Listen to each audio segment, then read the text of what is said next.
নামাজকে যারা আপন করে নিয়ে চলতে পারে সেই সমস্ত ব্যক্তিদের শরীরে রোগের মাত্রা কমে যায়, সুবহানাল্লাহ। তাদের ব্রেনের শক্তি বেড়ে যায়, সুবহানাল্লাহ। তাদের হার্ট ভালো থাকে, তাদের শরীরের জয়েন্টগুলো ভালো থাকে যাদের সাথে নামাজের সম্পর্ক থাকে।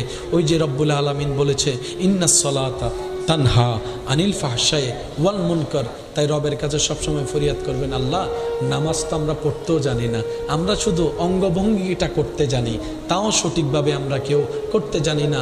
আল্লাহ গো, তোমার কাছে ভিক্ষা চাই, এই নামাজের ভিতরে তুমি যত ধরনের নিয়ামত দিয়েছো ওই নিয়ামতের বৃষ্টিগুলো একটু আমার উপর বর্ষণ করে দাও, সুবহানাল্লাহ।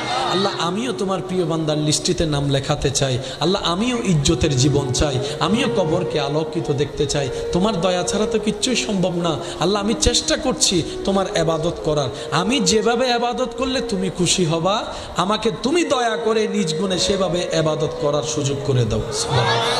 এদিকে আপনার চেষ্টা চলবে, এদিকে আপনার দোয়া চলবে।